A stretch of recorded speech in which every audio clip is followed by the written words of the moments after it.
На базе детского дома творчества в городе Канаш состоялось образовательное воскресенье. В самом начале данного мероприятия прошло торжественное вручение паспортов юным гражданам нашего города. В этот очень важный жизненный этап и переход в более взрослую жизнь все ребята и почетные гости мероприятия исполнили гимн Российской Федерации и национальный гимн Чувашии. На что направлен данный проект и в который раз он проходит в нашем городе, рассказала ведущая мероприятия Александра Иванова, муниципальный координатор навигаторов детства по городу Канаш. Данный проект направлен на обучение лидеров детских общественных объединений и школьного ученического самоуправления навыкам в работе в команде, организации собственного общественно значимого дела, планированию деятельности и уникальным навыкам, необходимым для реализации выбранного направления деятельности.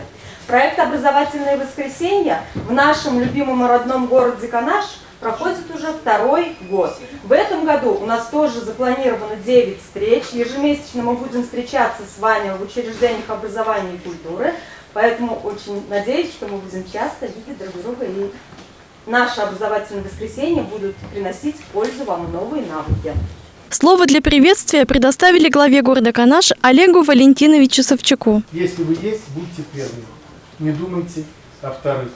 Вы вступаете на очень сложную дорогу, но дорога рождается под стопой идущего. Шагайте смело, никому не верьте, никого не бойтесь. Самое главное, не скромничайте. Скромность украшает тех, кому себя больше нечем украсить в жизни. Любое место, кроме первого, считается последним. Второе место – это первое место для неудачников. Я могу цитировать бесконечно эти замечательные слова. Не верьте тому, что в нашем городе нельзя чего-то добиться. Верьте тому, что пока вы молоды, пока вы красивы, пока вы инициативны, все в ваших руках. Самые инициативные, энергичные ребята, представители школьных ученических самоуправлений всех школ города Канаша, а также студенты Канашского транспортно-энергетического техникума вместе с советниками по воспитанию навигаторы детства Чувашия приняли участие в работе секционных площадок «Школа актива», «Краеведение», «Медиацентр», «Волонтерство», «Патриотическое воспитание». Спикерами образовательных площадок выступили члены регионального сообщества учителей-просветителей при Министерстве образования Чувашской Республики Наталья Владимировна Матвеева. Наталья Владимировна поделилась с нами о том, что интересного мы пропустили и что проходило на ее площадке по медианаправлению. На сегодняшнем образовательном воскресенье на моей площадке по медианаправлению мы с ребятами разговаривали о безопасности в сети интернет. Мы говорили о том, как защитить себя, какие угрозы могут быть и вообще, что такое кибербуллинг. Ну и немножечко я ребятам раскрыла маленькие фишечки, как вести блог свой для начинающих, как монтировать, как вообще подавать себя, как правильно позиционировать себя в социальных сетях, ну и много интересного другого. Приходите, расскажу.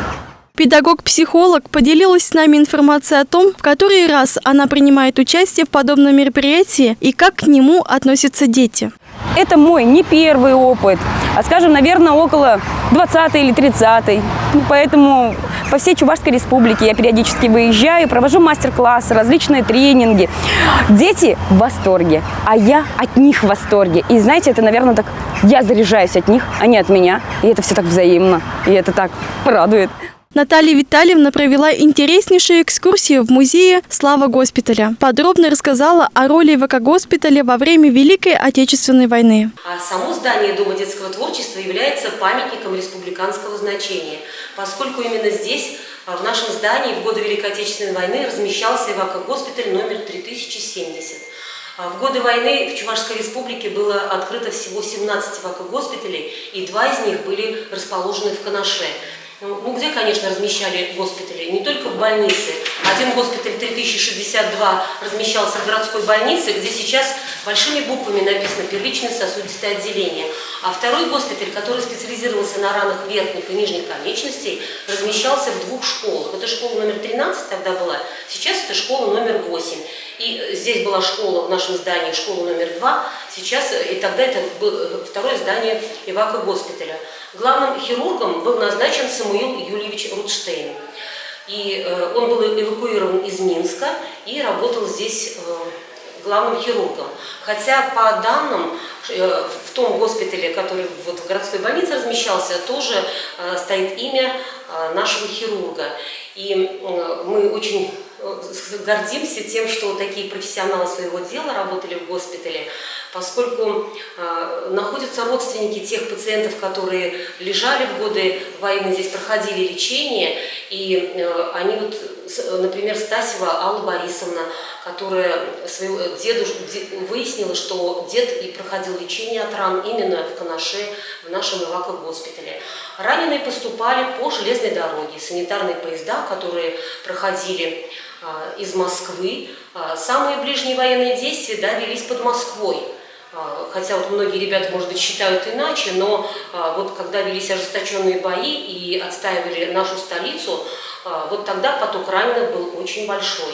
Всего в нашей республике 3100 коек, то есть в госпитале, вот 17 госпиталей на 3100 коек. Наш госпиталь, конечно, был поменьше, и работало здесь более 80 работников. И вот с дочерью, на днях я встречалась с дочерью операционной сестры нашего госпиталя Марковой Алевтины Ивановны, Маргариты Ивановны Казакова, которая тоже рассказывала, как мама работала по 2 смены, и что они дети, вот 4 детей, они маму практически не видели.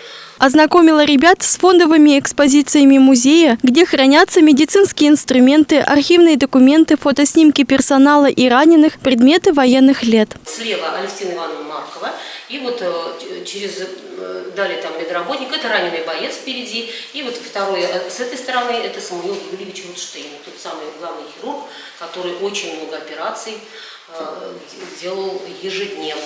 Это найденные тоже вот именно в Подмосковье, в Смоленской области, Ярцевский район, урочище Михайловщина.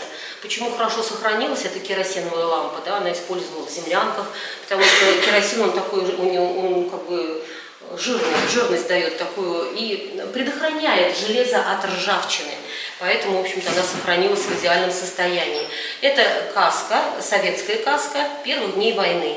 Вот если мы внимательно посмотрим на вот этот плакат, вот именно эта маска, эта каска вот здесь вот, извините, заушена вот здесь вот. И наши инженеры всю войну, конечно, совершенствовали каски и меняли состав, чтобы не ранили солдат именно осколки от упавшего снаряда. Ну, потом мы вот увидим другую каску, она уже вот у нее ровный этот край. Саперные лопатки, тоже, в общем-то, они сохранились долгое время, пролежав в земле, вот они, в общем-то, в таком хорошем состоянии. Пожелтевшие от времени письма, телеграммы, поздравительные открытки родных и близких тех, кто поправлял здоровье в данном ЭВК-госпитале. Ильин Александр, ученик 9 А класса школы номер 3 в городе Канаш, президент ученического самоуправления, рассказал нам о мероприятии. Сегодня наша школа побывала на образовательном воскресенье. Я считаю, что это лучшее мероприятие. Я ходил на него и в прошлом году, и в этом году хожу на него с удовольствием. Там мы узнали много нового о программе «Движение первых». Это нам очень пригодится в дальнейшем. Как сказал Олег Валентинович, надо быть всегда первым. Второе место – это последнее. И эту фразу я запомнил навсегда. В этот день проводились интереснейшие занятия, мастер-классы, насыщенные беседы, которые были устремлены на обучение лидеров детских добровольческих объединений различной направленности, а также навыкам реализации общественно значимых инициатив собственными силами. Людмила Матвеева, Павел Демин. Детский дом творчества города Канаш.